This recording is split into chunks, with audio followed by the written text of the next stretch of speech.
Okay, so it's 1 minute past 5. Should we kick off? Yeah, Go for it. let's go. For it. Brilliant. Okay, hello and welcome to SHOAL's 1000 Fishes Blueprint webinar for those in Western time zones globally. Thank you so much for joining us today. Before we jump in, there's just a small bit of housekeeping. The session is being recorded and we will make the film available to view on the SHOAL website and YouTube channel after the event, most likely tomorrow. We'll keep the Q&A function open throughout the webinar. Georgie will be monitoring it, and please take this opportunity to ask the panelists any questions you might have about the 1000 Fishes Blueprint, about one of the individual panelists' work, or about freshwater species conservation more broadly.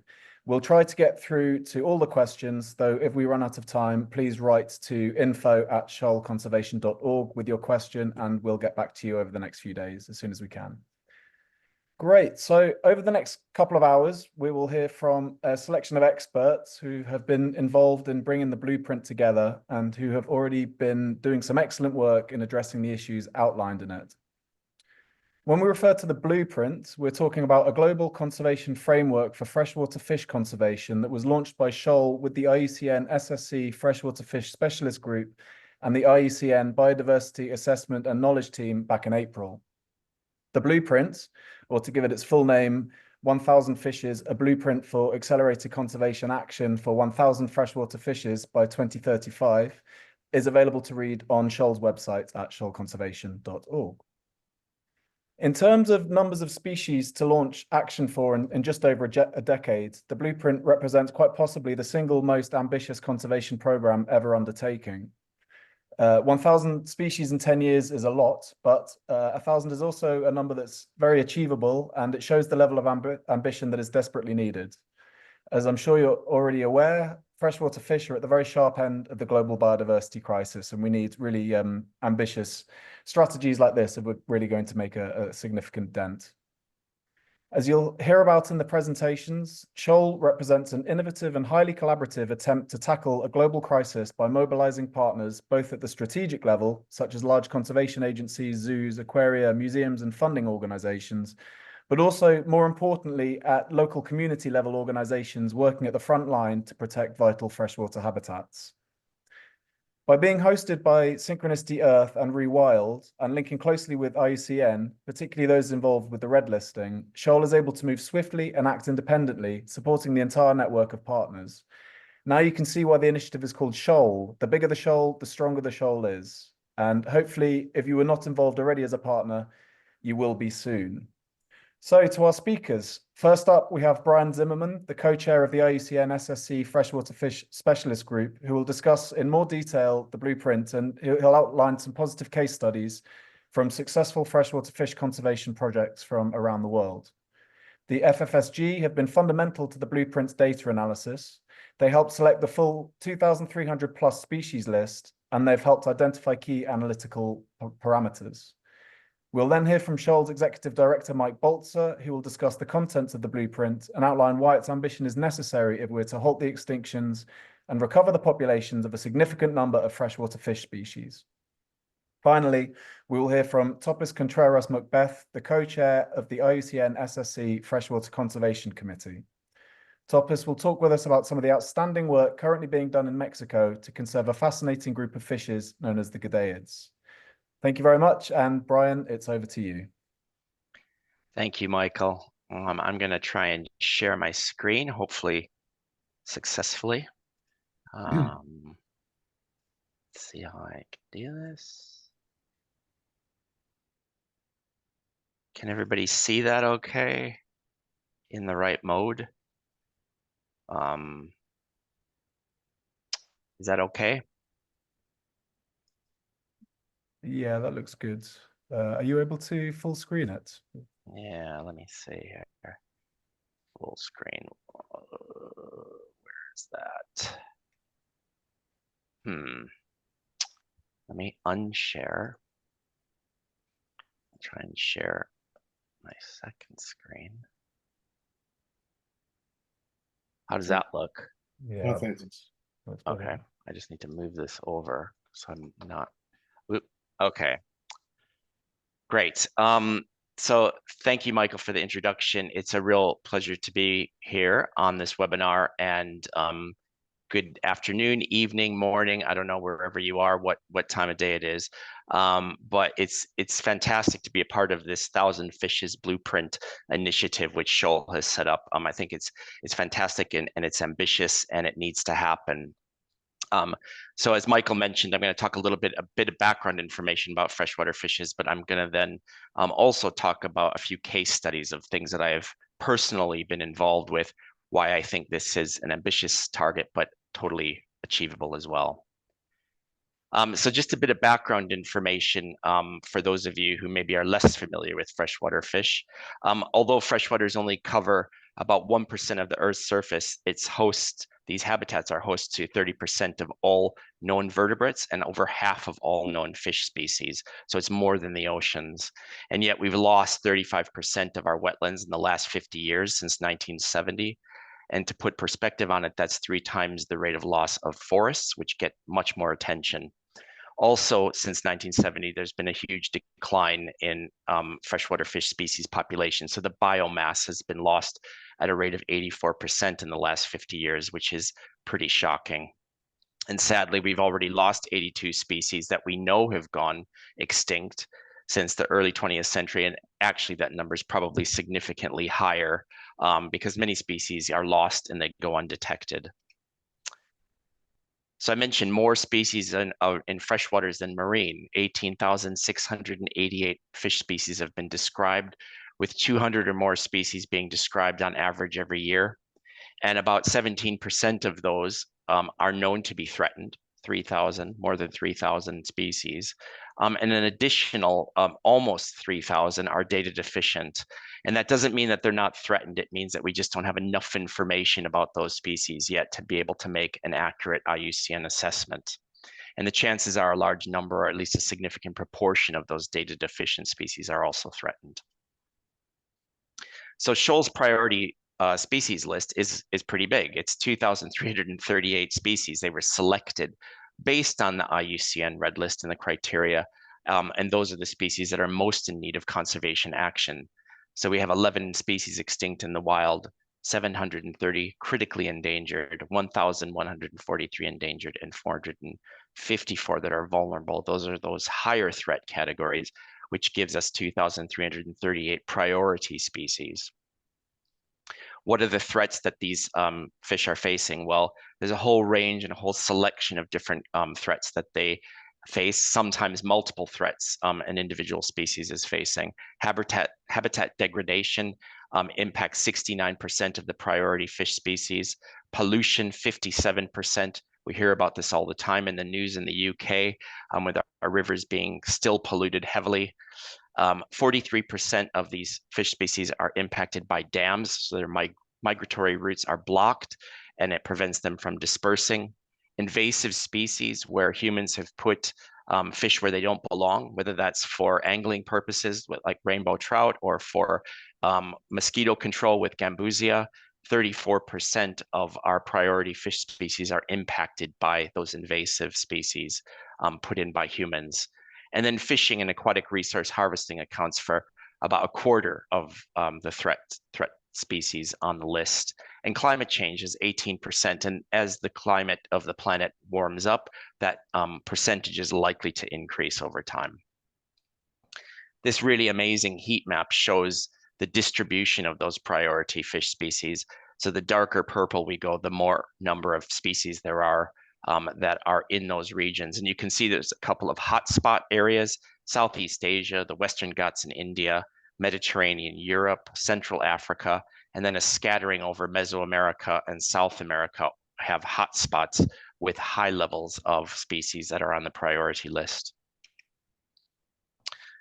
Also on the list, we can look at the data in another way. 89% of those are considered range restricted species. So freshwaters only occupy 1% of the Earth's surface, and many of those places that the fish live are very small, in very small springs, small creeks, and pools, and therefore they're range restricted, which means they're easily impacted by the activities of humans.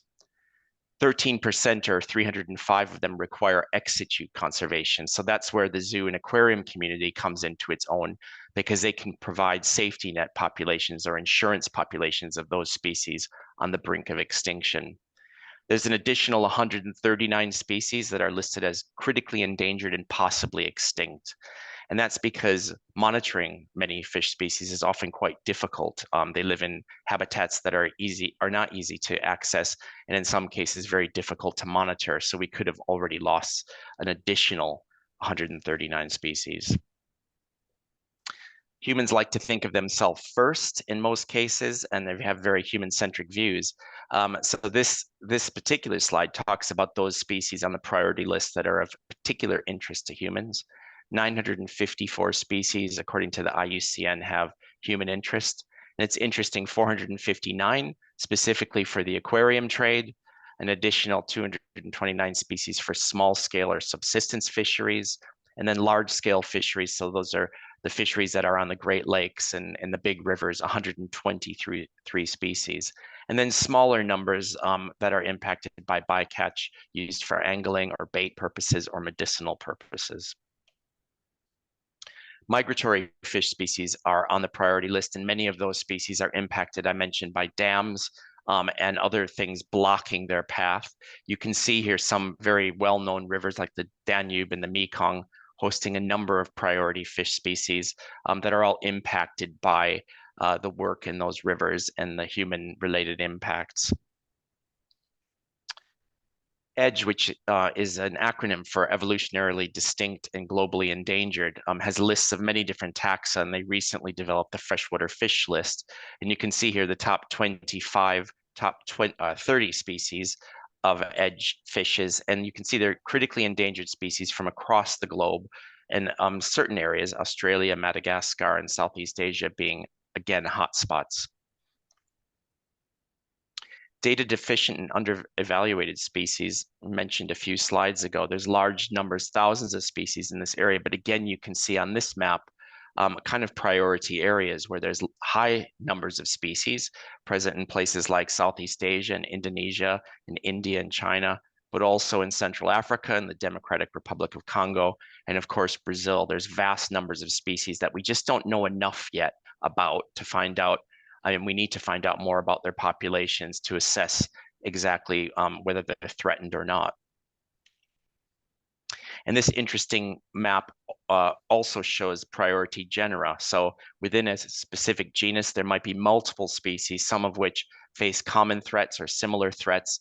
But this map shows the clusters of where those priority genera are. And you can see there's quite a bit of similarity in the previous maps, where Southeast Asia, Central Africa, the Mediterranean, and Mesoamerica are key areas where these genera are found. When we look at habitats of interest, we mentioned many range-restricted species, and these four particular habitats of interest kind of demonstrate that very well, I think. Lake endemic, so if we think of the Rift Valley lakes in Africa with 319 priority fish species, but even some of those smaller lakes like Lake Burambiambo in Cameroon, a very small crater lake with a whole species flock only confined to the lake and all critically endangered.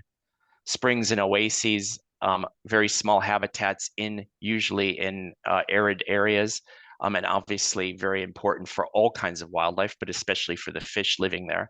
It's 176 priority fish species living in these types of habitats. And then we're learning more and more about fish that live underground. Every year, new species are discovered from caves and caverns around the world in those subterranean habitats, 88 species that are a priority from these habitats. And peat swamps, many areas in Southeast Asia are being converted for oil palm plantations, and the forests, those peat forests, are being cut down, and the fish that live in the swamps in these often small and isolated areas disappear with them, and that means there's 68 priority species from this habitat. So the goal of the blueprint is to save or have 1,000 species, the most threatened freshwater species, receiving sufficient conservation attention to ensure that they're no longer heading towards extinction and that the potential for their recovery exists. And this is by 2035. It sounds like a very ambitious target, and it is, but we need to be ambitious. We have to make up for the years and years of neglect where freshwater fish received no conservation attention. I think this is also fairly pragmatic. As I mentioned at the beginning, we have 2,338 species that have been identified as priorities. So we're not even at halfway. And in actual fact, there's only about 288 species on the list that are receiving some form of conservation action at the moment. So we really want to increase that and more than triple it so that we've got 1,000 species on that list. I now want to say a few things, provide some case studies of why, although this is an ambitious target, I also think it's achievable. And I'm going to start by using a case study of my favorite topic, which is pupfish. And I've been working with this group of fish for several decades now. I find them absolutely fascinating, engaging, and amazing animals. And the first example I'm going to talk about is a tale of 4 pupfish. The 2 on the left are extinct. They've been lost forever, and they only exist as museum specimens, whereas the 2 on the right-hand side are extinct in the wild. So all 4 of them lived in springs in northern Mexico. Each spring had its own pupfish species. Each of the springs was impacted by human activity for irrigation and agriculture. And scientists that were concerned and were studying these species managed to bring the 2 species on the right into captivity to study them more and to try and protect them before the spring dried up. Unfortunately, the 2 on the left weren't so lucky, and by the time the biologists went back to the springs, they'd already dried up and the species were lost with them. This slide shows what those springs looked like. If you look at the top picture on the left, it shows a flowing spring taken many, many decades ago. And then only a short while later, it's completely dried, as you can see in the bottom picture. The spring on the top right picture shows smoke coming out, and that's because the water is completely gone and the carbon built up in there is actually caught on fire. And these habitats are very small. The spring on the bottom right there shows it's pretty much about the size of my office, and yet it contained an entire species confined only to that area. These small populations need careful management. So when we save them and we take them into captivity, they need to be carefully managed. And that's exactly what's happened with the 2 species that are extinct in the wild from this particular list. And they've been carefully and collaboratively managed by the zoo and aquarium community for a number of years. And so EAZA, the European Association of Zoos and Aquariums, has drafted its regional collection plan, which actually prioritizes those species for ex situ management. And it works collaboratively amongst multiple institutions to make sure that the species in those populations are safe for the future so that reintroduction can happen. And I've worked with many people over the years, even in my own conservation organization, who've said to me, why are you bothering? The species are extinct in the wild. There's no point, there's no hope. But I think that that's actually not true, because ZSL has led a coalition of partners to develop a conservation action plan for 3 extinct in the wild pupfish.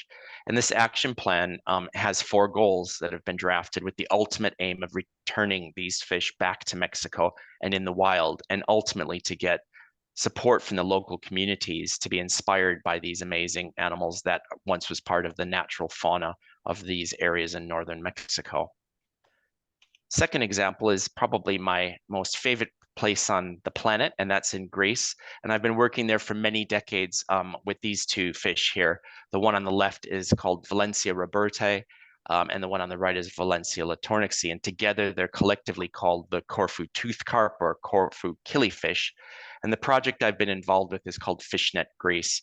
Both of them are critically endangered species, heavily impacted by human influence, and also by the introduction of the alien mosquito fish, or Gambusia, which has outcompeted it in many of its habitats. Since working in the last 20 plus years in Greece, we've tried a number of different methods and different techniques to try and save these 2 species from extinction. And we've used a lot of novel techniques. We've got schools involved. We've even beamed live stream into classrooms to show scientists in the wild. We've conducted translocation work, which has been hugely successful. We've actually established populations in other places in Greece, and they are now breeding them and self-sustaining themselves in protected areas. We have to use novel techniques, and there's lots of really, really good advances technologically now in the world of conservation, using things like environmental DNA for monitoring species. It's often extremely difficult in freshwater habitats where the species might be small, the habitats are complex, and just because you don't find the fish there doesn't necessarily mean that they're not there. But environmental DNA is helping us to detect and monitor those populations over time. My third example is in Madagascar, another amazing place, and it is focused on this species here, the jubamina, as it's called locally, or Ortica insulatus. It's a cichlid species. This shows a male species here, and this example started for me back in 2013. We had 2 males of this species surviving in the zoo, in London Zoo Aquarium. And we did a survey in European aquariums and realized that they were probably among the 2 last of their kind. And the situation in Madagascar didn't look very good. There was 2 additional fish in Berlin, and a male and a female, and the male killed the female. So we knew there were only 3 males worldwide in zoos. And we launched something called the Fish Appeal. It was kind of a bit of a tongue-in-cheek thing. We did a wanted poster. We were looking for a female to mate and pair up with these 3 lonely males. We didn't think that we would get too much interest at the time. It's with freshwater fish conservation, often we're competing against tigers and pandas and things like that. So we just decided to put it out there, but we were surprised that we received huge amounts of attention. It ended up becoming a really, really big global story. 174 media outlets in over 100 countries picked up the story with a reach of almost 64 million people. That was in print, but that doesn't include social media and radio and TV broadcast. This really captured people's imagination, and therefore we ended up getting a lot of interest and some funding, which led to an expedition to Madagascar, where we ended up ultimately finding the species in the wild in some very small pools, isolated locations. We managed to rescue 19 individuals of this species and take them to the other side of Madagascar with one of our project partners, where they dug ponds to keep the fish in. And we'd hoped that we would put the fish in these ponds and we could keep an eye on them in a safe area, and ultimately they would breed. But we never realized how successful we'd be, because within 2 years we had large numbers of these fish. And these fish are now being used in multiple ways. We have safety net populations in multiple ponds in Madagascar. They're also providing a protein source for local communities who are looking after them. And a number of the fish will ultimately be available for restocking in the river where they came from. I mentioned there was a lot of interest in it, and it continues to be a story that fascinates people. And there's been all kinds of different media attention, comic strips, lots of podcasts and articles and everything related to this particular species. Something that was pretty much unknown to almost everybody in 2013 suddenly has become a very, very well-known freshwater fish species. In fact, it was so successful that Scientific American considered it one of the greatest conservation success stories of 2013. A species that potentially was extinct in the wild with only 3 males left in the zoo community.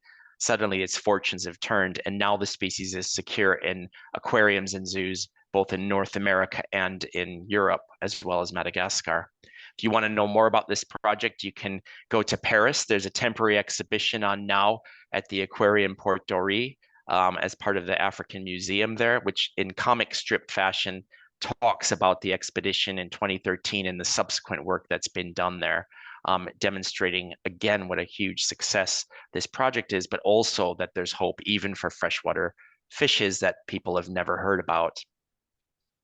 And so 1,000 fishes by 2035, I do think we can do it. I think it's an ambitious target, but it's also pragmatic. And I think the examples, the case studies that I've just shared are a demonstration of exactly how we can do this in different ways to shine a spotlight on these species and save them from extinction.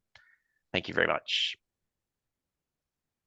Thank you so much, Brian. That was a fantastic presentation and really great to hear more about the Jobamina case study. What a cool story. I'd just like to urge the attendees again to please get your questions in. It's a really good opportunity to pick these people's brains. So please get your questions in as soon as you think of any. But yeah, over to you now, Mike.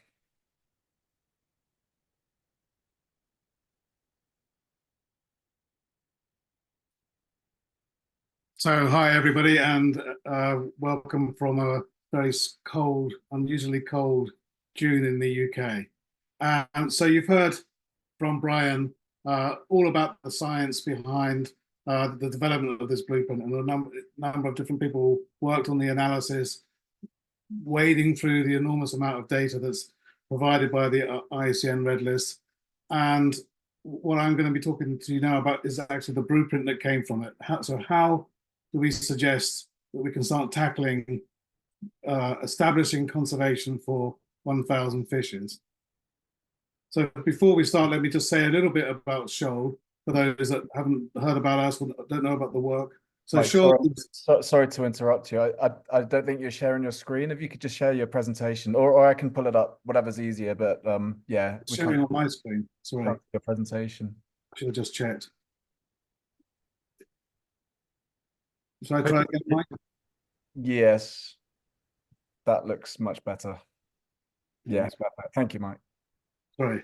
Yes, so let me tell you a bit about SHOAL. So we launched in 2019, and SHOAL was created through consultations with many different conservation organizations and fish experts, people from the aquarial world, from the zoo and aquarial world, from the home hobby world of angling and of aquaria. And the idea was basically, what do we do about the situation that freshwater species, and particularly freshwater fishes, have been massively ignored by the conservation movement over the last 50 years. There's been a number of different projects going on, and very successful projects like Brian was explaining, but in general, freshwater fish have really been overlooked and neglected, and this has meant that we're beginning to see these terrible figures of high numbers of extinctions and threatened species, and everybody decided we really need to take some action for that. So we created SHOAL, and Synchronicity Earth and Rewild decided to agree to host this initiative. And the initiative is quite innovative in the sense that it's not a single organization, but it's actually a network and partnership of many different people, organizations and institutions, and coming together to work towards the conservation of freshwater fishes, creating a single organization that began to compete with all the other different conservation organizations to try and get the resources and the capacity to make things happen. What would have failed completely. So the whole basis of the idea is that the organization is a network of partners, and it's a network of partners at a strategic level, but also a network of partners at the local level. And since we established in 2019, we began to find projects, look for threatened species, trying to find partners across the world that might be interested to do conservation work. And then we've been looking for funding and helping also to sort of raise the awareness about freshwater species and the fact that we need to take much more attention to them. And so now we have projects and partners all across the globe, on pretty much every continent. But we recognize that now that we've established that pattern of work, we need to really accelerate. So that's the background to the blueprint. So the four fundamental parts of the blueprint are, first of all, that we want to target the most threatened fishes, and using fishes as a sort of a surrogate for all the other freshwater biodiversity. So targeting the most threatened fishes and then address their conservation needs directly. So that's, to some extent, different to many other freshwater fish projects or freshwater species projects where they're looking at the bigger sort of root causes, watershed level activities, But the idea is actually to really directly target individual species or groups of species in certain habitats, very much like Brian was describing. The second one is that we always will implement projects through local stakeholders and local organizations and local communities. And there's no intention of creating SHOAL as an organization that has its own projects and its own places in across the world. We will always work with local partners, but we believe that's the most sustainable way of approaching conservation for these fishes. And the third side of it is, as I mentioned, building this global movement, a big, powerful network of partners that we refer to as the shoal, and we work as together like a shoal of fish. And fundamentally, that's the complete foundation of what we're trying to do as shoal, because to tackle the issues that we need to face can't be done by a single organization. And we need a myriad. And so if you look into the examples of successful fish conservation, it's always involved a number of different partners working together to achieve the conservation goal of a species or a group of species. And very importantly, also that all our actions are based on the best available science. And for the blueprint, almost all of the work, all the data came from the Red List. So we owe a great deal of gratitude to those people that have been working on the Red List and have been collecting this data, and to all those people that are involved in the blueprint of analysing that data and coming up with some of the conclusions that we have. The Red List, everyone knows the Red List is not perfect. It's all based on voluntary work, so there's still a lot of work to be done, but it's almost certainly the best set of data for us to really begin to tackle and understand the patterns and the priorities for fish conservation.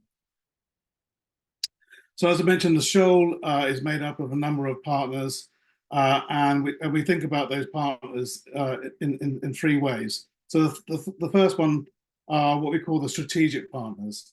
And the strategic partners are those organizations such as zoos, aquaria, conservation organizations, particularly those with sort of global reach, institutions, governments, donors, people that can help bring their capacity and their expertise to the initiative and make a massive, significant difference. And the second part of it, what we call the local action partners. And these are really the communities or local organizations or local governments right at the front line where these species are surviving and need the action. And partly because of the neglect over the last 50 years, there's very few of these local action partners. So one of the challenges for shoal and one of the challenges for the 1000 Fishes initiative is to find those local action partners and ensure that they have the capacity and the motivation to save these fishes. And that's where the strategic partners come in to provide that support in whatever way they can. And the third part of the initiative is a small team, what we call the shoal core team, and the advisors and governance that surround the initiative. And that's really there to be like the spider in the web that helps mobilize action, that helps tries to fundraise for the work, and linking up the different partners and enrolling different partners as part of the initiative.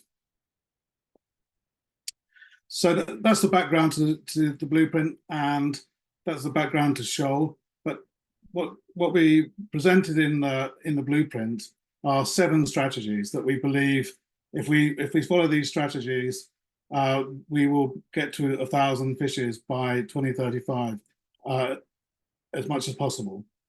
So the first strategy, as I keep mentioning, is building and strengthening the shoal.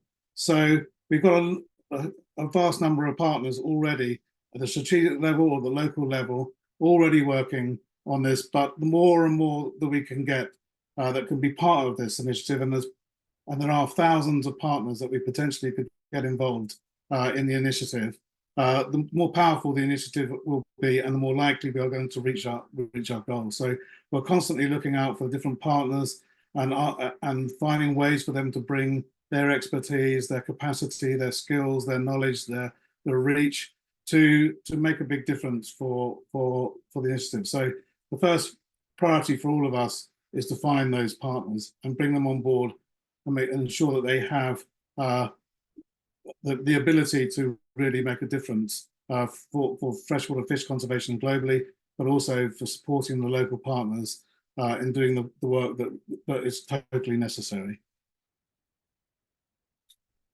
The second strategy is something that we were hoping to do before we finished the blueprint, but we realized it was quite a substantial piece of work, is identifying by looking at the location and distribution and status of these 2,300 plus species and understanding where they already exist in terms of conservation action. So we know that very few species are receiving conservation action. Less than a third, less than 300 species are receiving the level of conservation action that would help them to survive. But it's quite possible that many of these species already exist already in protected areas or within areas where there's high levels of management. But fish conservation hasn't necessarily been one of the priorities. So one of the first things we want to do is really to map the distribution and then overlay that with the different levels of protection and looking at different other prioritization processes like key biodiversity areas, etc., and to really find out how we can ensure that within those areas, fish conservation priority, particularly for these fishes on our priority list, are getting the attention they're needed. So in many cases, the capacity might already be there, but we just got to shift the attention to the fishes, which will give a boost to quite a few number of species. And so this is a piece of work that we are going to start fundraising for and finding the researchers to get to work on within this year. So it's also important to know, as I mentioned, that our approach is to do very direct conservation action right where the species are living in their habitats, or balanced with action in the ex situ level too, and just very much, like I say, in the same way that Brian described the work that he's been doing with other fishes. But we all know that there's other themes and other ways of tackling freshwater conservation, and luckily there's a number of initiatives going on, like the World Fish Migration Foundation that is focused totally on the issue of supporting the migration routes for fish in terms of dams, etc. There's Freshwater Life in the US that's working on the issues of invasive species. There's a Freshwater Challenge, which is a big global challenge to protect freshwater habitats across the world and restore freshwater habitats. And there's organizations like the Alliance for Freshwater Life that are very much involved in the sciences and bringing together people. And one of our founding organizations is ASAP, where they're looking at critically endangered species, and there's nearly most of the critically endangered species in Southeast Asia happen to be fish. So there's lots of different initiatives that we need to partner with and align with and synergize with to make sure that different sides of the fish conservation are being tackled all together, while we're also focusing very directly on these 1,000 fishes. And strategy 4 is all about ex situ conservation, and something where we started to establish and we're getting to grow is something called the SHOAL Alliance of Zoos and Aquaria for Freshwater Species Conservation. And we heard again, like from Brian, and we're probably going to hear it also from Topittzin later, is how important zoos and aquaria have been in terms of fish conservation, particularly for those species that are extinct in the wild or near to extinct in the wild, that really need to have a breeding population in zoos and aquaria to make sure that we can bring them back to the wild, or even just as a safety net in case issues happen. So the power of the zoos and aquaria and their ability to breed fish and support conservation in other ways as well, through inspiring people, raising funds, building capacity of partners. The power of the zoos and aquaria is enormous, and the more that we can galvanize that capacity and target it towards the 1,000 fishes, the sooner we're really going to get towards achieving this very ambitious goal of 1,000 fishes. So ex situ conservation action is something that's already been going on. It's not something, but if we can really scale it up and really target it, it's going to make a massive difference. We also heard from Brian's presentation that there's nearly 1,000 species out of the 2,300 species that we looked at that have some level of interest, human interest, whether it's for the aquarium trade, whether it's for fisheries or for other purposes. And so we've already got a massive audience of people that are really interested in fish conservation being successful. But until now, that we haven't maximized the opportunity that this large global interest group has in terms of supporting conservation for fishes. And this is a great opportunity that freshwater fishes have that we haven't yet able to really use. And if we take fisheries, for instance, they're very, very important for local fisheries or commercial fisheries. And when these species are going extinct and the populations have dropped, the local livelihoods and the local food security is being lost. So there's a great deal of incentive there, and we can so by restoring these populations, we can also help local livelihoods and building that food security for millions of people across the globe. So it's really something that it's a great opportunity that not necessarily there for many other groups of species. The sixth strategy is looking at is slightly different to the 1,000 fishes, but recognizing that we can't focus on 1,000 fishes without ignore the status that there's like nearly 3,000 fish species that are considered data deficient, and many of those will certainly be threatened, as Brian said.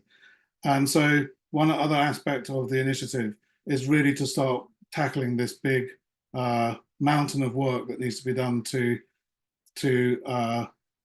gather the information on these species and understand what their status is, and so that we can start targeting action for those ones, particularly that are more threatened, but also complete the work on those species that have been unevaluated, and make sure that we have a comprehensive understanding really of fish, the status of fish species across the world. So there's been a huge amount of work, particularly in the last few years, led by IUCN to red list and the freshwater fishes, and there's been a massive improvement of that over the last few years. But there's still some work to do there. And as you can see from this map, we're beginning to prioritize countries where that work needs to be focused if we really want to get to the situation where we have a really fully comprehensive understanding.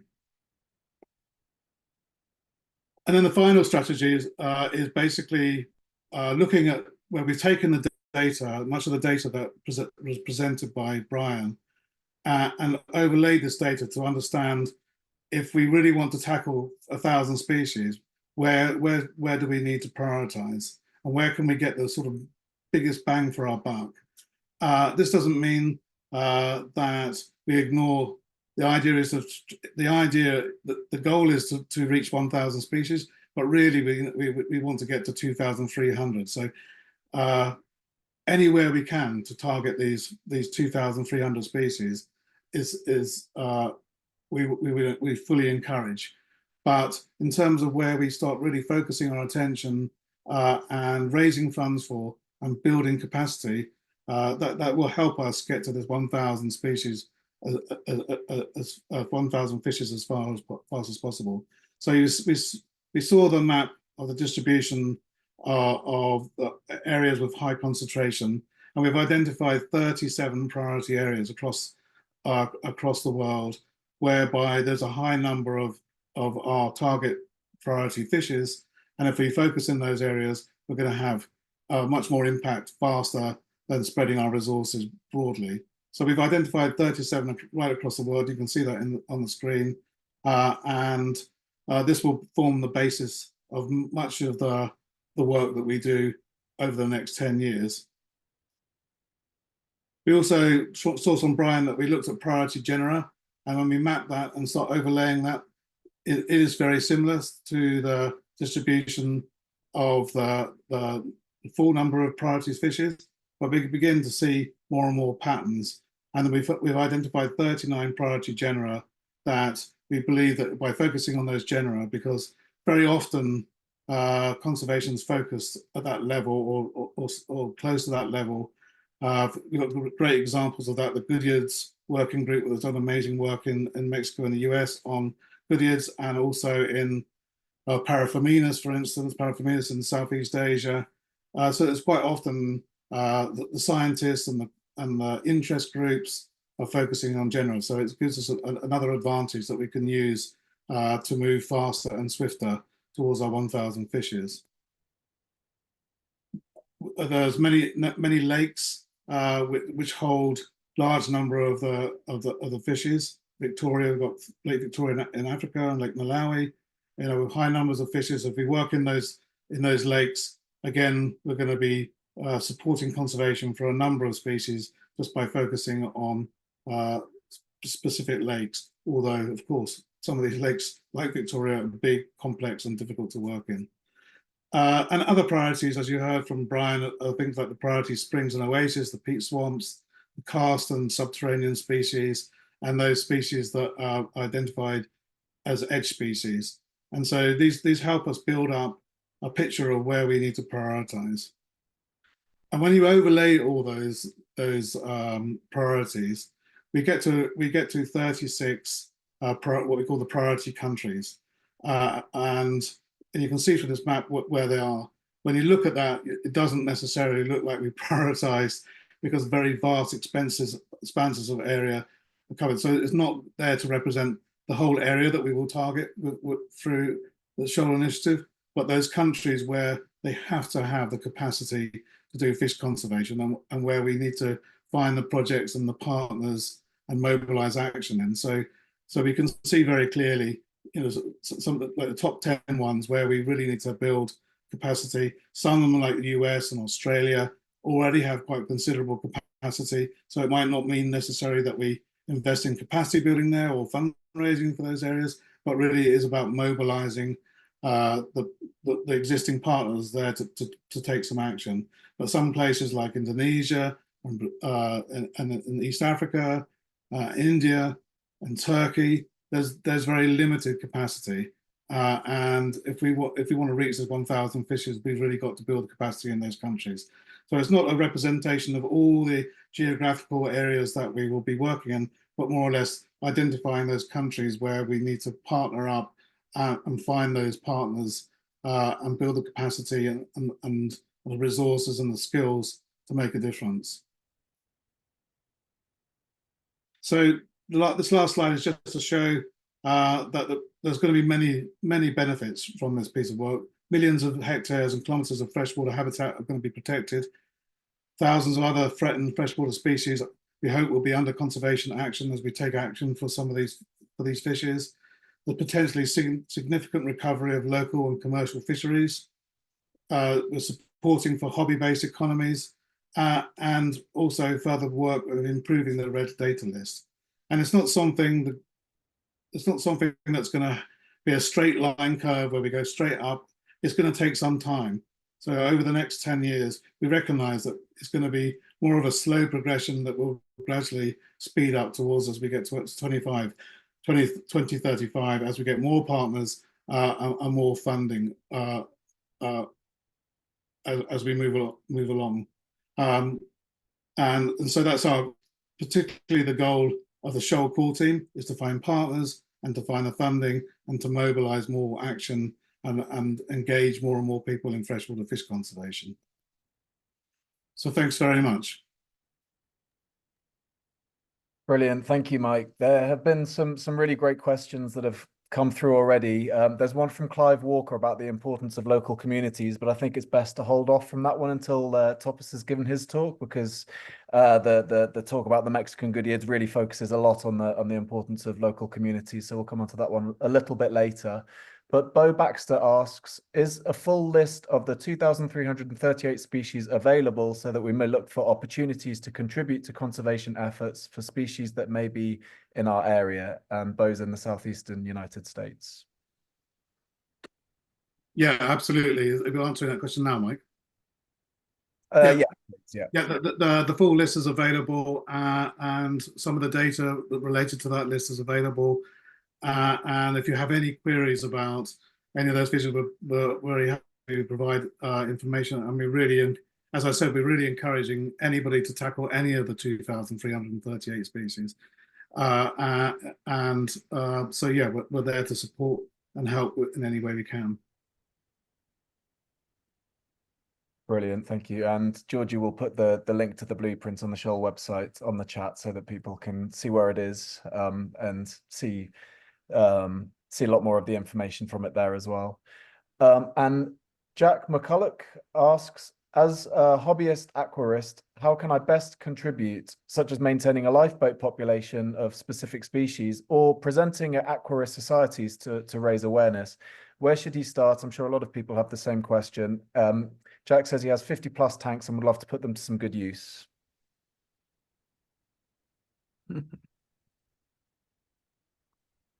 I can answer whether it's Brian or Topis want to answer.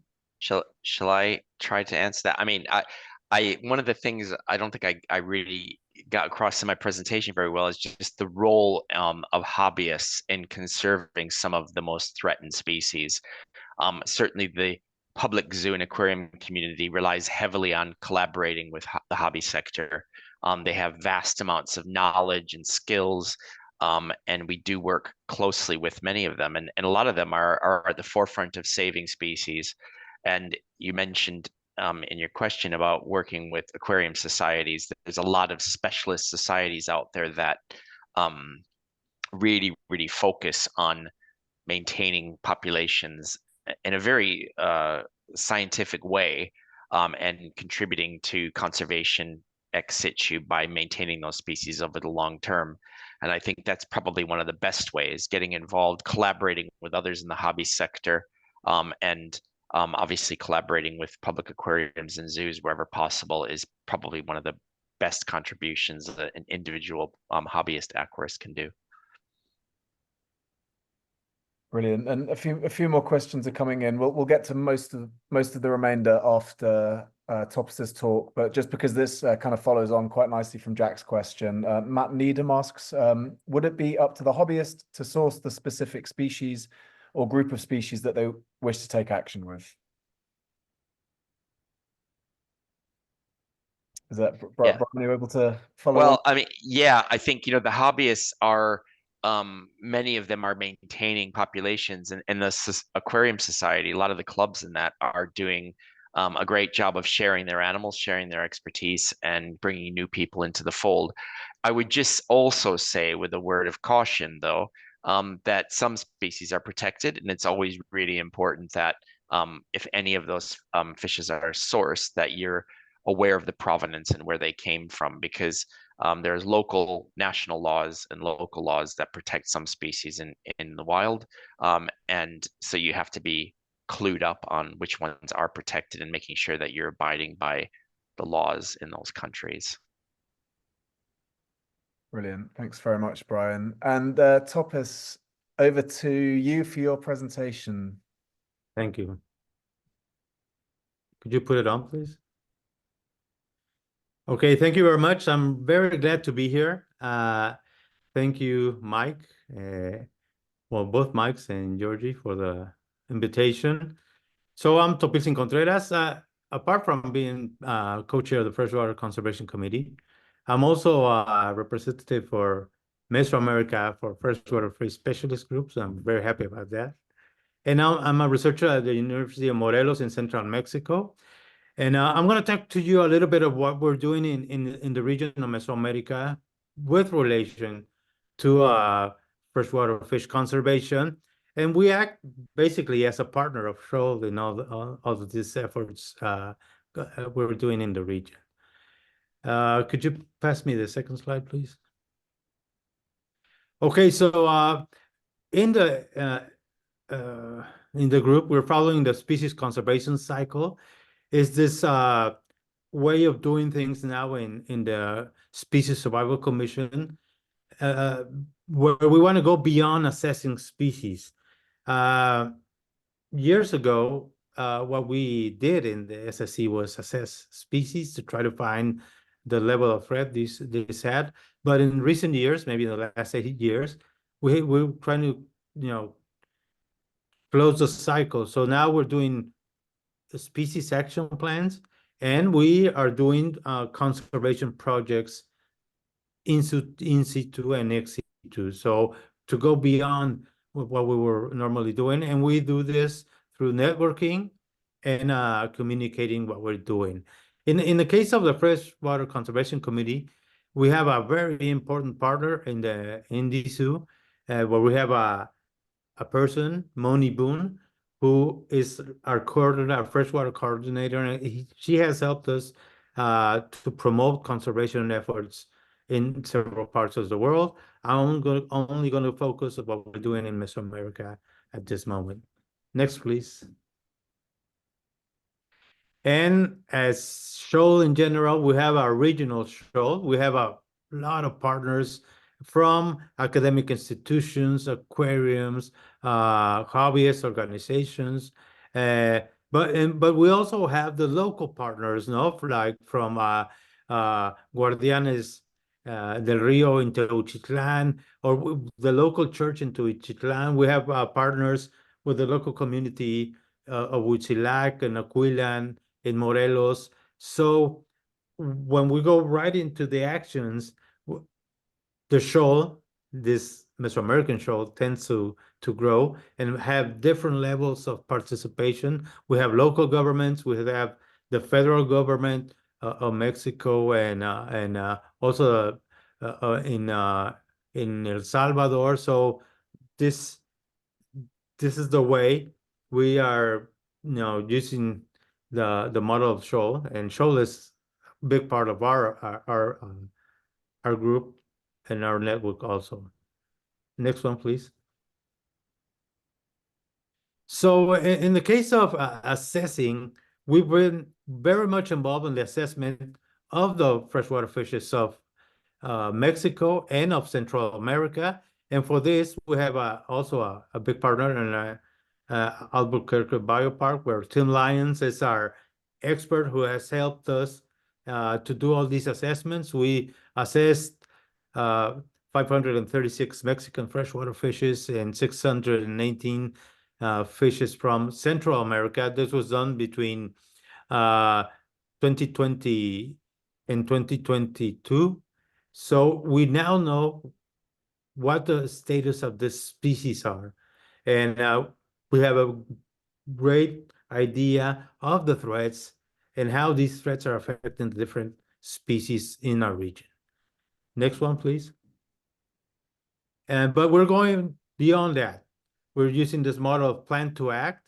And this is from a workshop we had in Morelia, where both Mikes were there, and with Paul Branford from Chester Zoo. We did an action plan for the conservation of golden fishes. This is a 10-year strategy where we're trying to protect this very interesting group of fishes. But we're doing some other projects with the Zoological Society of London. Brian already talked about the pupfish in Nuevo León. We're working in an aquatic park in Las Estacas, where we did a species conservation action plan for Scyphia francesa. Following the work that Omar Dominguez has done with Zogonecticus tequila, we're now trying to reintroduce into the wild this extinct in the wild species. And we're also working in Laguna del Chichica and many other projects. I'm going to mention some of the projects we're doing now and how many species we are already actively conserving. Next slide, please. So we're working right now. If we consider all the species that have somebody from our network working with, we're already establishing conservation action for 73 species. You can see that there's some species in red. A couple of years ago, we published a 3-year change proposal for the conservation of Mexican freshwater fishes. We found about 12 species that are in Mexican protected areas, but have no specific conservation actions within the management plan of the protected areas. But a couple of months ago, I had a meeting with a person in charge of the protected areas in Mexico's federal government. I talked to her about these species that they already protected in a way, but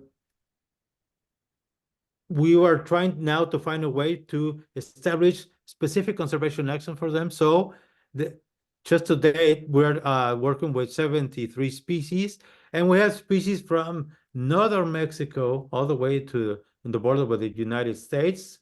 Nelida Barajas is working with Cyprinodon species and Leucicid species over there. Mariana Mateos with a Pasilid. And of course, we're working with about 40 species of goodeids with a management plan we already developed with SHOAL and with Chester. And we have some other very interesting species. We're working in different parts of the countries. We're starting a project now with Brian in Lake Chichancanab, which is just one of the priority areas of the 1,000 species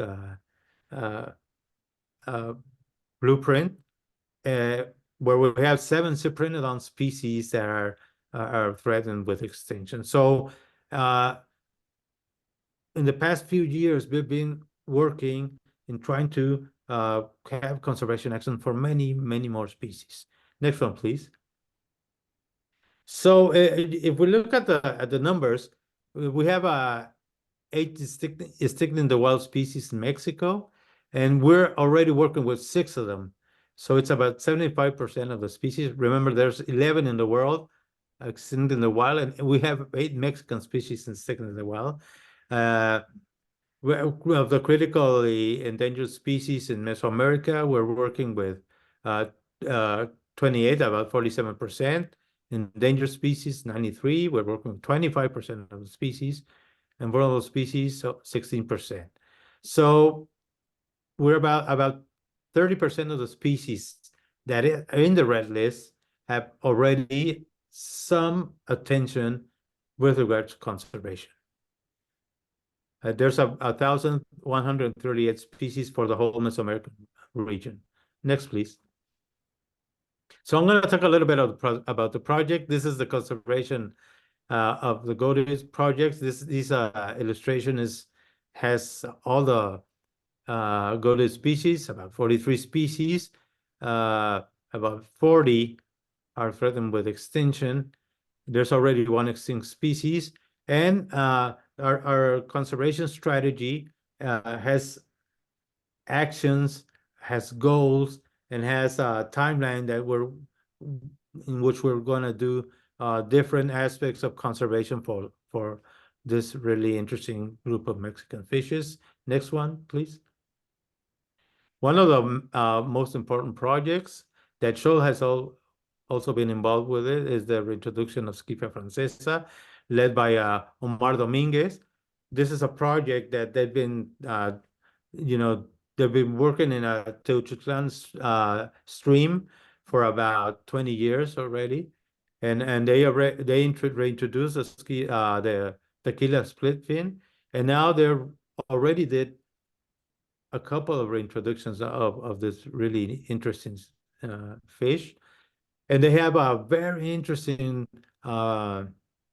engagement with the community.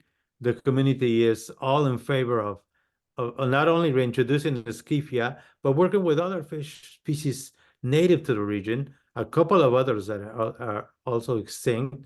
And I think this is probably one of the most important long-term conservation strategies for freshwater fishes that is going on in Mexico. And it's all due to the excellent work of Omar and his team. Next one, please.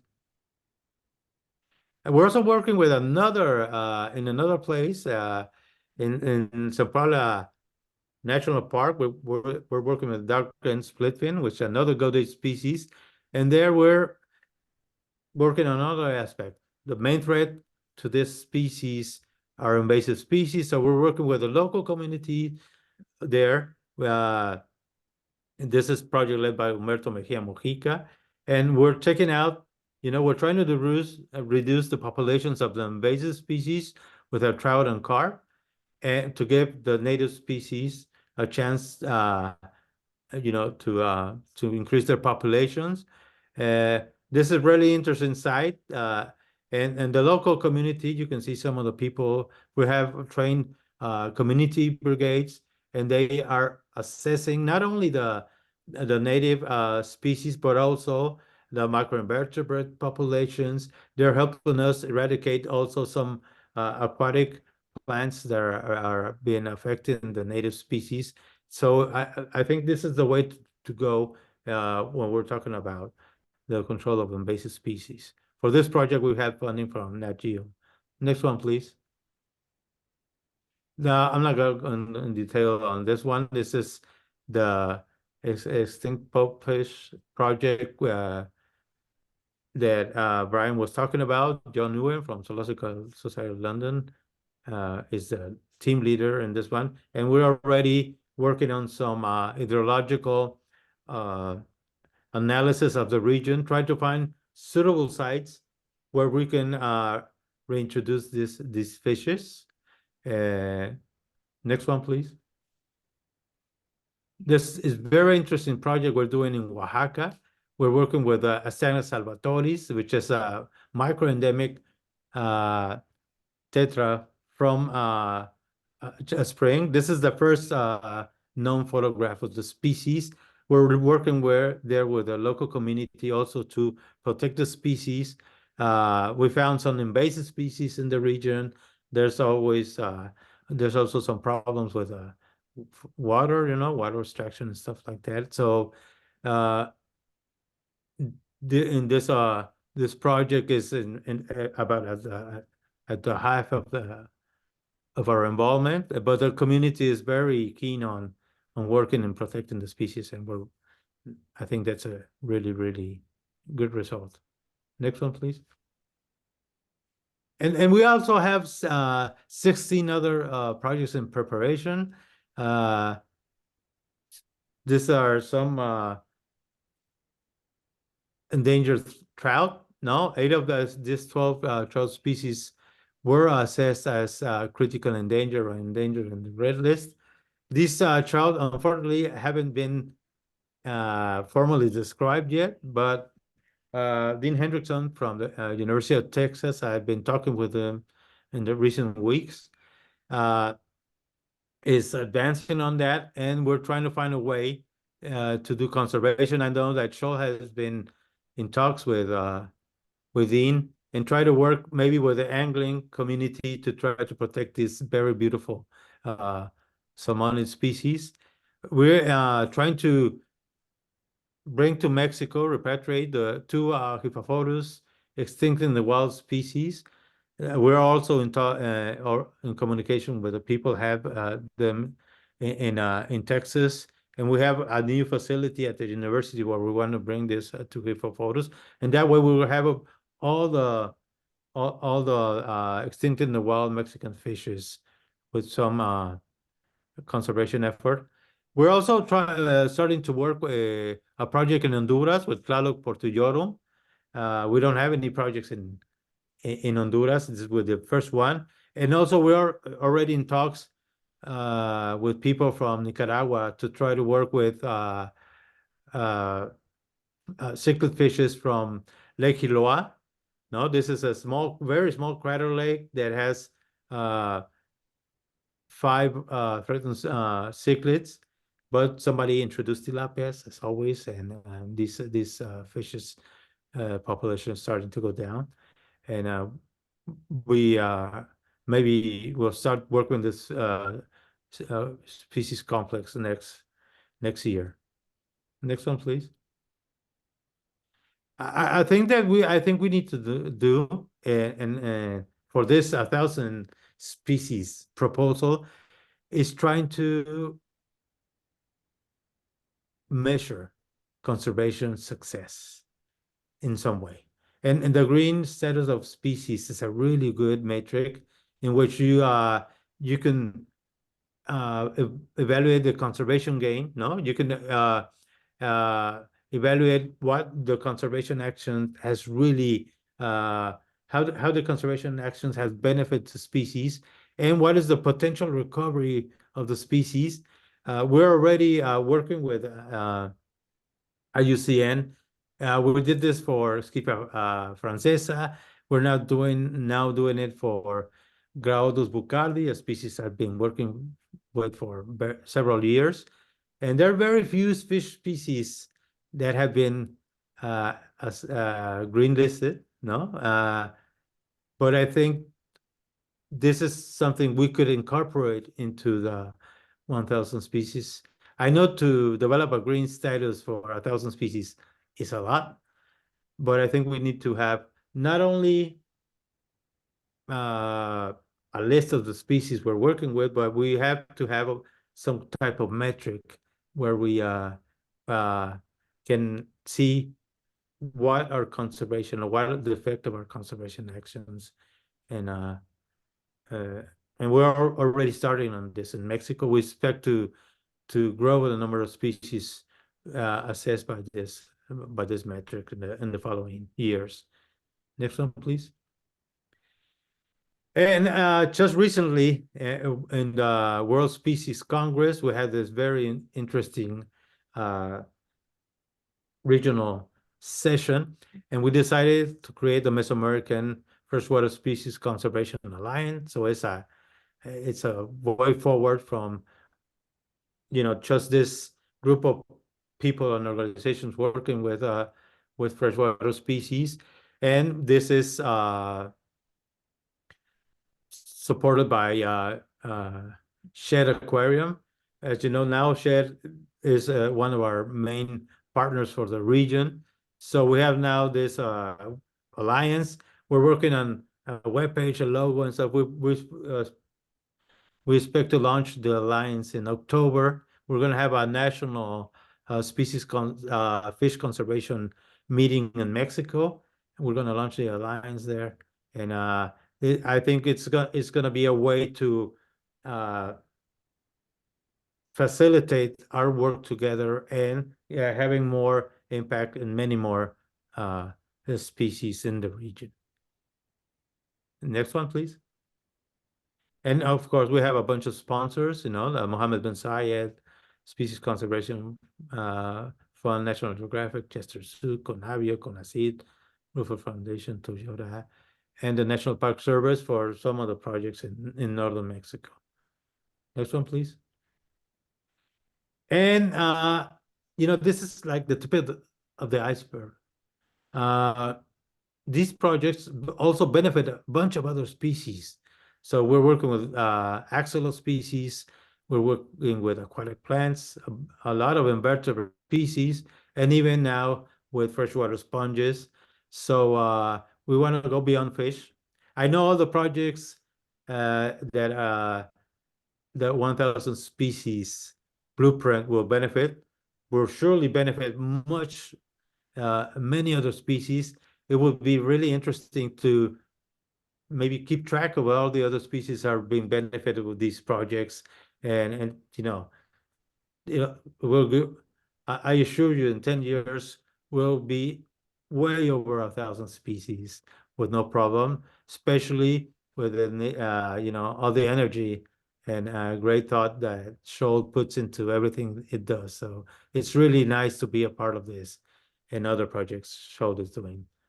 So that's about it. Thank you very much. Thanks so much, Topis. Yeah, really appreciate that enthusiasm and positivity that we're going to smash the 1,000 fishes target. I'm in full agreement. I'm absolutely certain that you're right. So a few more questions have come in. Thank you so much to everybody who has asked something. And if you think of anything over the coming minutes as well, please do get your messages in. So Clive Walker, Topis, this is a question to you in the first instance, asks, how important is the local community to the success of any project? I'm aware of the success of the Zoogeneticus Tequila project, which involves local people and schools. I mean, it's basic. If you don't have the local people, then you don't have anything. You know, we can go to the sites and we can work there for a limited amount of time, but the local people are there and they know they own their environments. No, they live there. They use the species. They have local traditions related to the species. So yes, you have to do it with the people and for the people. It is only when you work with the local communities and with the leaders of the community that you can get long-term conservation projects really working. Just like the one Brian was talking about in Africa. If you get the people there, you know, involved in making the tanks and caring for the fish, then it's always going to be a success, no? Because they're the ones that are really benefited by these actions. Brilliant, thank you. And Brian or Mike, would you like to add anything to that, or? Well, I would just, Topis has just mentioned, you know, the project in Madagascar, and you know, he's absolutely right. Without local involvement, you're nowhere.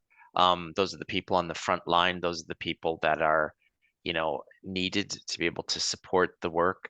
You can't go in there and just say, you know, we want you to conserve your fishes. They know, they have more information, they've got more knowledge, and you have to have that kind of support. And I think, you know, the success of any project is absolutely dependent on that. It's not even worth trying, I think, without the local community support. Brilliant. And Mike has been busy answering some people's questions on the chat, but maybe for the benefit of the other attendees here, Manfred Miners asks, congratulations for the initiative. Thank you, Manfred. How is the 1,000 fish linked to the Kunming Montreal targets? Topis, have you got some insight onto that? I think you know, all these initiatives tend to work together. You know, we have a very important new biodiversity framework, and we have very tough things to achieve now. You know, we wanted to have freshwater apart from terrestrial ecosystems and in the conservation goals, and we have it. So now we have to protect 30% of freshwater species and in ecosystems. But what does that mean? I mean, if we conserve maybe the Great Lakes and Lake Baikal, that's 30% of the water of the world, I think, the freshwater. So, but that's not what we want to do. So it's our job now to decide, and that's why I think this initiative is really important, because you have to find not only priority species but priority areas and stuff, and that's a blueprint that's gonna help us achieve the Kunming-Montreal agreement. I think it's a way forward to achieve that, I think. Yeah, brilliant. And Michael, Brian, would you like to add anything to that? Yeah, I can. I mean, I've written a response already in the answer so people can see that. But also, just to add on to what Thomas was saying, I think one of the things that conservationists and everybody across the world in terms of these sort of big declarations we're always concerned about is that they're always very ambitious and very important, but often we miss these targets. And we specifically designed the blueprint and the way that SHOAL's working on his 1,000 fishes to be really, really practical and understanding the challenges of meeting targets. So it's really been designed so that we can actually really achieve the target. And by achieving the 1,000 fishes target, we're going to make a very significant contribution to the other targets under the Kunming-Montreal agreements. So, and particularly in terms of like protected areas, that's why we're very keen to start working on this protected area analysis and making conservation action for these 1,000 fishes is going to require certain types of protection. But fisheries are not fish conservation is not necessarily similar to other types of species conservation, where you can sort of build a fence around something and protect it. They're always very intimately linked with local communities. That's why it's so important to work with local communities. It's very difficult to define boundaries, etc. But there's certain techniques and ways that we can identify and manage protection or protection type management for fish, and that will make, again, would be a significant contribution to the 30 by 30. And so yeah, it's definitely a contribution. And I said in the chat that we designed it originally to match it in terms of 2030, but really realistically, we're not going to achieve what we're aiming to achieve by 2030, because it will take time to build our capacity and get the partners and gain the funding to make a difference. A few more really great questions are coming in. Anthony Mazzaroli, Mazzarol, sorry if I pronounced your name wrong, says, in Peru, we have had a difficult time convincing the local fish exporters and the local fisheries authorities to stop exporting, or at least put a limit on the number of individuals or endangered vulnerable fish species being exported. Any ideas on how we can convince the stakeholders to take these conservation efforts seriously?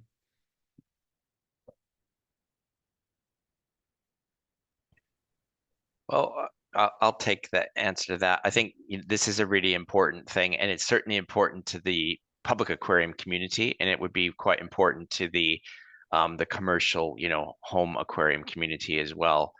I think it is really important that all the stakeholders work together, not only to make sure that the species are protected when they're in trade and that the trade is regulated, but that the populations in the wild are monitored. I think there's some initiatives that are probably fairly well known. Project Piaba in Brazil works very closely with the local communities and monitoring the populations of those ornamental fishes that are used in the aquarium trade, because those species actually are providing a livelihood for the local communities. So there's an incentive for them to protect the natural ecosystem, because they depend on it to produce the fish that they're selling. And I think, a similar model with good monitoring and regulated export is needed in Peru, particularly if there isn't the support from the exporting authorities, who should be regulating and monitoring exactly what's being removed and sent out of Peru. The sad fact is that many freshwater fish species that are threatened are not protected by CITES or other international conventions that are out there to support and regulate the trade of species. Many mammal and bird and reptile species are listed, and I think in the future that's going to be something that's going to be needed much more so, particularly where there's a complex international trade in those animals. Brilliant. Thank you, Brian. And would anybody else like to jump in, or shall I move on to the next question? Well, another thing that, we already tried working with, Brian, and the FFSG was a greenfish, like a certification process for sustainable fish for the aquarium, which is not easy, I know, but we need to move towards that. I mean, and like they've done with wood and with other species. So yeah, but it's gonna take a while, but we need to get it done, I think. And we need to educate also the aquarists, not to buy illegal fish and stuff like that. So a big part of what we need to do with relation to freshwater fish conservation is education and communication. But a lot of people don't know these fishes are threatened, where they come from, so that's why they buy it. But if we have a more responsible fish keeping, and then the people won't buy them, and so there's a lot to do in this issue. Mike? Yes, sorry, Mike, did you want to jump in there? Yeah, I'll just jump in. I mean, SHOAL has been working pretty closely with the aquarium hobby and the whole industry around the hobby, and we're very keen to talk to them about it and very engaged much more. But because traditionally there's been quite a disconnection between the hobby and fish conservation. The hobbyists, there's a huge amount of knowledge and passion and skills within the hobby, and a great deal of concern for fish conservation. But those two worlds haven't really met very well yet, and so we're working very hard actually with the aquarium hobby to try and find ways to bridge those two worlds in terms of conservation and the hobby. And there's many opportunities to do that. But because the two worlds have been quite apart for a long time, although there's some clearly examples of where they have come together, that it's taking some time, and there's certainly going to be some need for regulation in terms of answering to Anthony's question in terms of regulation for the hobby, but the hobbyists need to be part of that whole solution, and the trade needs to be part of that solution, because what we've seen from other types of things like this, where there's a sort of blanket ban or strict enforcement, actually it just drives a lot of the trade underground, and we lose the opportunities we get of having such a supportive community of fish lovers. So it's complex, but we're certainly SHOAL is positioning itself as trying to be at this stage the platform for the hobbyists to engage in freshwater fish conservation in many different ways. Brilliant, thanks, Mike. William Hunt has asked, as you've highlighted, habitat loss is the leading cause of species loss in the wild. Have you been able to drill down into this to understand what are the primary causes of habitat loss across your priority areas? Habitat restoration will often benefit many imperiled species simultaneously, so this seems a key approach. I can start with answering that question, but I know Topis and Brian are going to have a lot to say on it too. So we haven't done an analysis of each of the individual priority areas yet in terms of what the main patterns of threats, particularly to the habitat in those priority areas. Something we're planning to do and can do, but most of the conservation solutions we're applying are very direct and very specific to each of the species.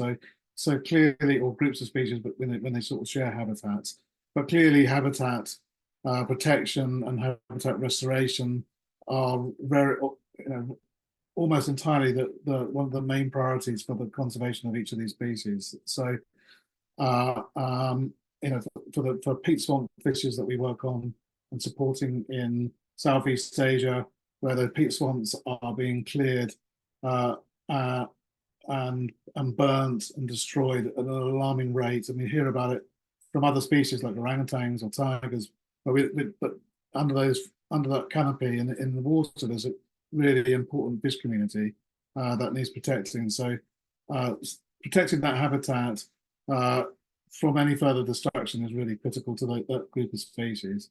And we've seen there's plenty of examples as well where habitat restoration or creating habitats even has had a huge benefit for freshwater fishes. So usually we haven't done blanket analysis for each of the priority areas, but obviously some of the priority areas have got similar patterns. You heard about Mexico. We can talk about the tropical forest habitats or rivers with like breakages in the migration routes, such as dams, etc. But yeah, I'll pass over to Topiltzin. Yeah, a big problem, especially in arid and semi-arid lands, is water abstraction.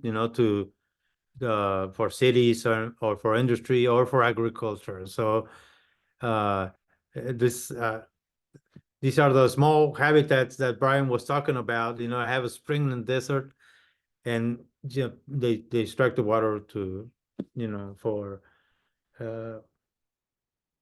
agriculture or I don't know, for cows or for a city, and then they dry up and the species goes extinct. That's where we have the largest problems. Also, channelization of streams and rivers. They turn a natural habitats into channels, and they use the water for other purposes. And so, yes, it's about dams and channelization and water management and misuse.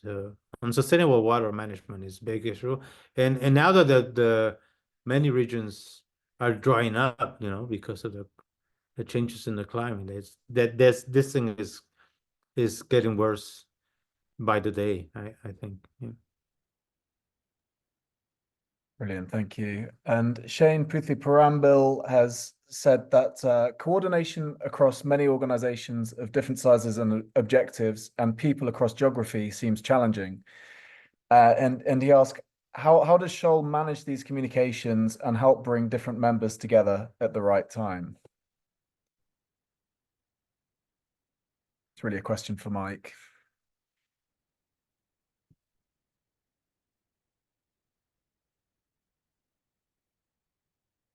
Sorry, Mike, I was writing another response. I wasn't listening. Coordination, is that one? Yes. Coordination across many organizations of different sizes and people. Yeah, it's a really good question from Shane. So we've organized a number of different events and meetings, and obviously when we first started SHOAL, it was during COVID. So the opportunities to do sort of face-to-face meetings and bring people together was very limited. We organized a meeting some time back. Actually, it was hosted by Brian at Bristol Zoo, where we brought together experts in communication and engagement, and not necessarily from the conservation world, but really people that work day to day on public relations and communications, but also people that filmmakers, advertising agencies, campaign organizations, plus freshwater experts, to discuss about how do we really engage people, and what methods can we use to raise freshwater species and freshwater conservation issues much higher than they are, because fundamentally we recognize that the issue of neglect is because there hasn't been enough awareness raising and going on. So that was one of the ways that we brought together people to really talk directly. We have other ways that we were communicating to bring people together through our newsletter, through our website, through opportunities to our social media, but and around projects we're bringing to people together quite often. We on a sort of technical level in Sulawesi, for instance, we brought together all those that are interested in conservation in Sulawesi lakes in Indonesia, and discuss about how they could cooperate together and share lessons and share skills and capacity. So a number of different ways. I'm not sure, Shane, that answers the question, but there's many different ways that we're doing it, and also, and this is probably an answer to every question, is that we're really, really interested to hear ideas and solutions from anybody, and we might not be able to follow up with every idea, but we're certainly really keen to find more and more solutions. Brilliant. Thanks, Mike. And following on from that, somewhat by another Michael Check has asked, when talking about raising awareness about actions, which channels are considered the most promising to do so? You sort of answered that there, but if there's anything you'd like to add to which channels you think are the most promising for awareness raising. Well, I think, Michael, you're the best person to answer that. I think you're allowed to. I can do, yes. The answer really is a full gamut of different channels. We can't kind of bind ourselves into one or two. We need to engage the community, the conservation community, the potential funders, but we're also really keen to break out of those kind of potential echo chambers and engage the general public. Freshwater conservation, species conservation has suffered from a real kind of PR issue forever, really. It just doesn't have the airtime or kind of not knowledge and media coverage that the crisis in the world's ocean it has, or rainforests, or other kind of terrestrial ecosystems, and that really comes down to telling the stories.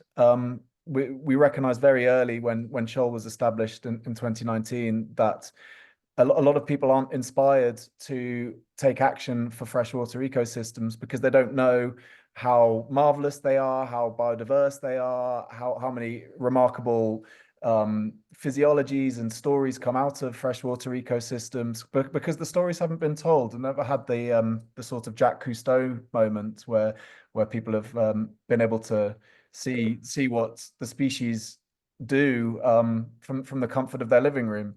Some kind of natural history documentaries have touched on it. Sometimes you see them in some of the documentaries, but there is a real dearth of knowledge in it, and that's one of the strategic pillars of SHOAL, is to try and mobilize a bit of a change in people's thinking to freshwater and help tell those stories. So obviously, it's a big job, and we certainly can't do it without a very wide and deep shoal of communicators and creatives and filmmakers and photographers who are able to tell these stories. But that's a very roundabout way of asking a good question, Michael, that we need to use all the communications channels at our disposal, really, to create this meaningful change in attitude. Michael, just one thing to add to that. I just one of the things that we're really keen and is very fundamental for the way that we approach this work is telling the stories from the local partners, the local communities, and showing that the work that they're doing and the different partners that are supporting them. So really telling the story of conservation action as it's happening on the ground, and it's quite difficult to do, to find the resources or the people that want to help tell that story and work with the communities or work with the organizations to tell those stories, and then provide the channels to tell those stories on. So anybody that's really interested to do that and to help tell those stories and work with communities and work with different projects and to tell stories, we're really, really keen to do that, because ultimately that's really what the initiative is about, is showing the world that all the different partners are really making a big difference in every corner of the world.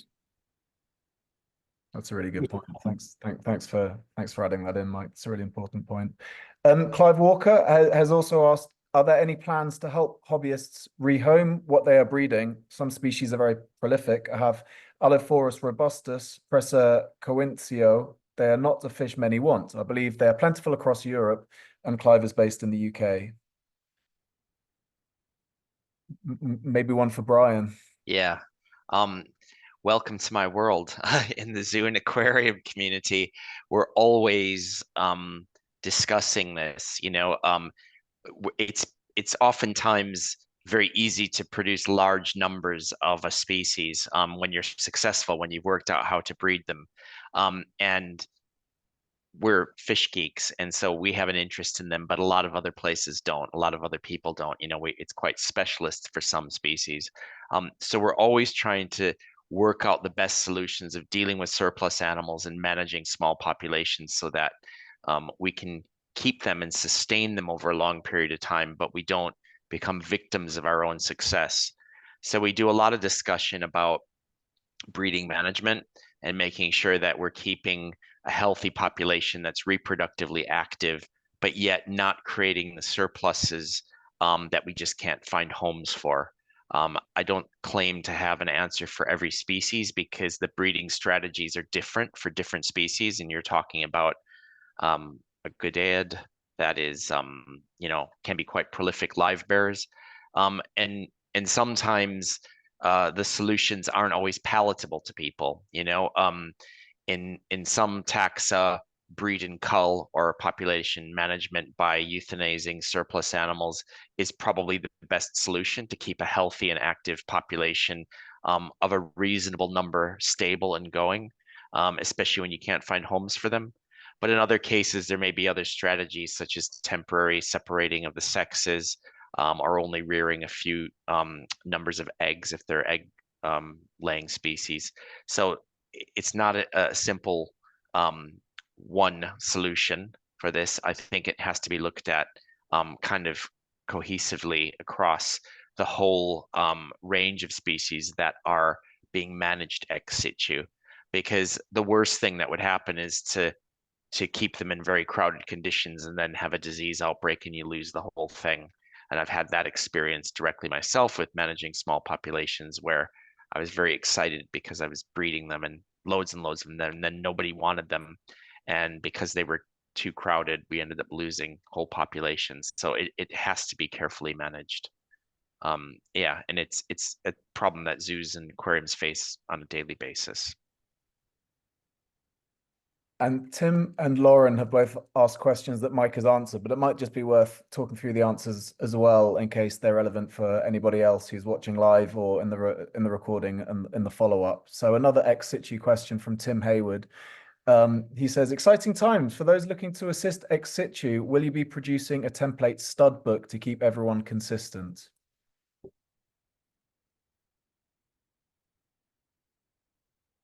Maybe one for Mike.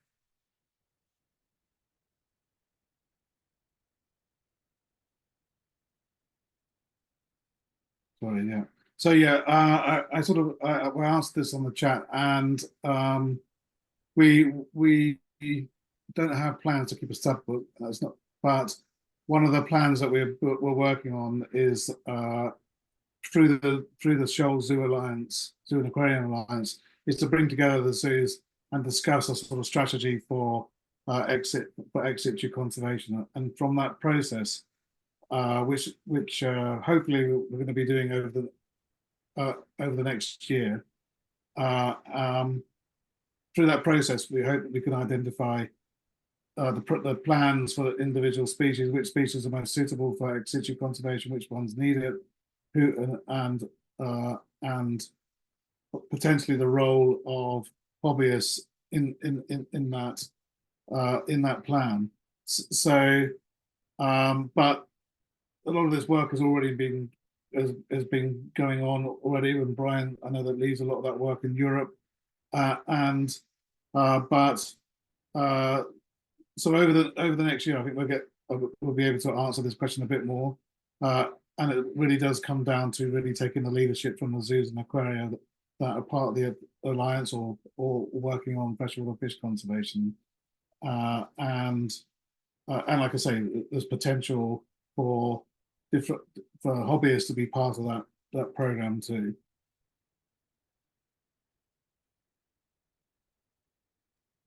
Brilliant, thank you. And finally, a question from Lauren Florison that, Mike, you have answered, but it's a really great question, and it'll be interesting to hear it. If there's anybody else who represents zoo or aquaria who's listening to the webinar, Lauren asks, how can zoos and aquaria get involved in the Zoo Aquaria Alliance and best support this work? Yeah, so the very simple answer is yes, please. If you're from a zoo or an aquaria and you're really keen to be part of the alliance, whether you can do, there's basically 4 objectives for the alliance. I think one is supporting ex situ conservation. One is the second one is inspiring people agree to work. One is building capacity and supporting capacity building with partners across the world, whether that's helping with ex situ work or anything that the zoo might have the capacity to help. And the fourth one is to help raise funds for freshwater fish conservation. If your zoo or your aquaria wants to be part of that, then please contact me and we can talk about further details of that. Brilliant. And that's all the questions so far from attendees, but please do feel free to write more in if you think of any. We have a few questions here as well that would be really interesting to hear the answers to. So Brian, this is a question to you in the first instance, but Topiltzin, Mike, please feel free to jump in at any moment. Brian, why is the blueprint so essential for freshwater species conservation? 1,000 fishes is a high number. Why is it so important? It's important because we haven't done very much up until now, and we haven't actually had a plan. And I think that that's part of the problem. There's been lots of people working independently, doing some fantastic things for conservation of freshwater fish, but we haven't mobilized and we haven't cohesively mapped out what the priorities are in terms of species and genera, but also in terms of locations and habitats that are priorities. So the blueprint is really something that not only mobilizes everybody, hopefully, to take action, but it also kind of lays out more systematically where we need to be working and what we should be doing. And I think, you know, it's to me, it's exciting to have a course of action and a plan here because, you know, I've been involved in a few initiatives within the zoo and aquarium world. EAZA is very clear in terms of prioritizing species in zoos. The IUCN Red List provides a perfect way of helping us filter lists and prioritize species that are most in need. But we need to pull all of that stuff together in a plan like this, and I think that's what SHOAL's done, which is really fantastic. I want to mention something. There's also another really interesting element. Sometimes when we think about these global plans, we think globally, but or nationally, no, national governments. But sometimes local governments can be really great partners.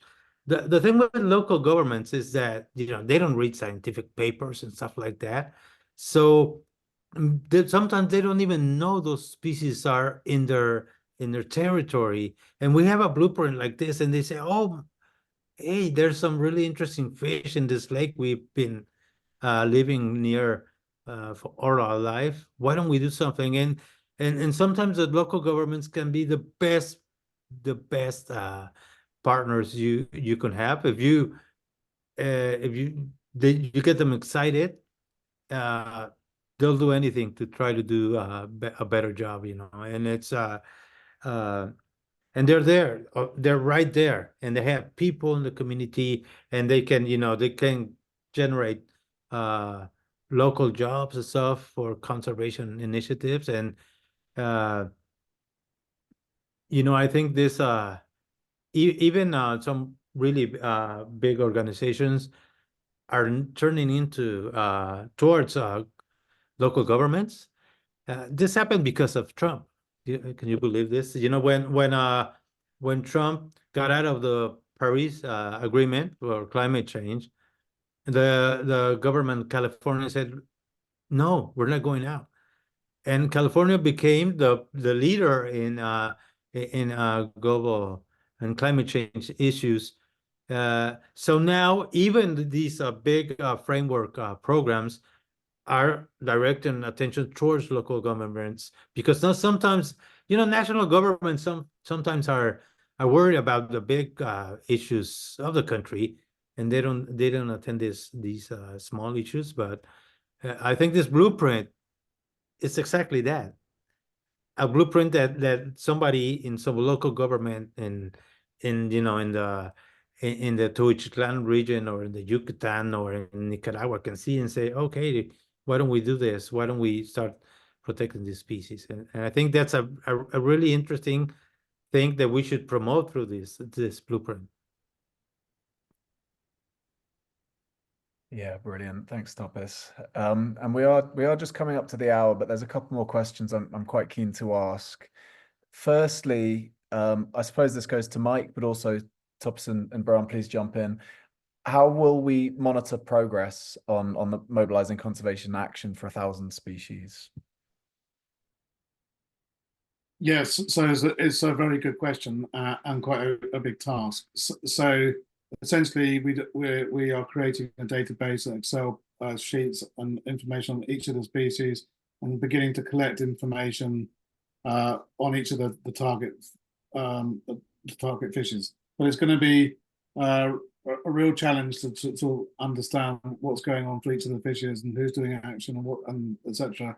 So one of the key ways we'll be doing that is working through the Freshwater Fish Specialist Group and their network of scientists and the things like the alliance that Topis was talking about. So again, using a network and not putting too much burden on individuals but trying to find the information for each of the species. So, and if we're successful in getting some more funding, we're very keen to support an institution that would, in fact, run the monitoring of the list. So a university or an organization or group of individuals or something like that that would be able to help us collect that information and maintain that information and produce regular reports on progress towards 1,000 fishes.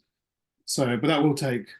So at the moment we're relying on the voluntary sort of participation of different experts and networks. But ultimately, what we really like to do is try and find the funding to support an institution or number of institutions to do this work. Thank you. And Stephen Swales has just asked, how can retired fish scientists get involved? Really good question.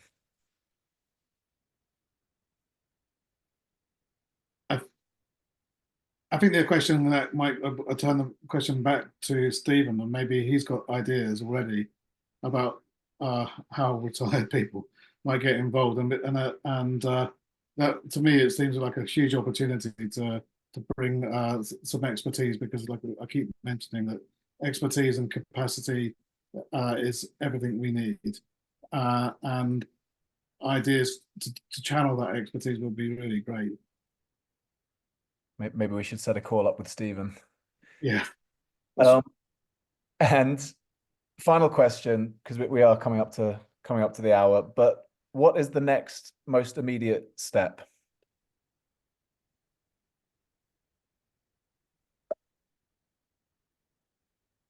So I guess I'll answer now. The next immediate step is really to continue with what we're doing in terms of mobilizing different partners. So I would say that for SHOAL, we're focused on three things. One is trying to find the funds and raise the funds to support the partners on the initiative. And we recognize that that's the big challenge, that partners at the strategic level, at the local level, need the funding. The second side thing we want to do is get more and more partners. So if you're aware of partners that want to be involved, please pass the word on, and please contact us. And we really like to, if you're doing conservation work on fishes, we'd like to promote that, and we'd like to show how what you're doing. And if it's requiring expertise or resources, we can help channel you and line you up with different partners and experts across the globe. And the third thing, one of the things that we really got prioritized for this year is to do this analysis of the protected areas. So again, sort of present protection status or present potential protection for these 2,338 species. We're writing up the concept for that piece of work. We are looking for people that would do that work, and we're looking obviously for the funding to support that work. So that's one of our major priorities, because I think that we have a very significant impact quite fast, particularly for the Kunming-Montreal agreements, but also to very rapidly increase the number of species towards the 1,000 to being part of the 1,000 by 2035. Brilliant. So it's worth mentioning, as Mike just said, that the blueprint is a living document. It's not set in stone, and we'll be working very hard over the coming 10 years, really, on the data collection and the monitoring to ensure that the plan is delivered, and to make sure that we've got a record of everything. And yeah, the final thing that needs to be said is thank you so much for joining us. Thanks for giving up your time, your morning, your afternoon, your evening. And thank you to the speakers, to Brian, Topis, and Mike. And if you still have an appetite for more, we have another webinar tomorrow morning, British summertime, for the Eastern time zones. So Topis is unable to make that, but we'll have Rajiv Raghavan from the Kerala University of Fisheries and Ocean Studies talking about the great work that he's doing out in India as well. So if you still have the appetite, please make that. And thank you very much. Thank you. Thanks very much. Bye. Thank you.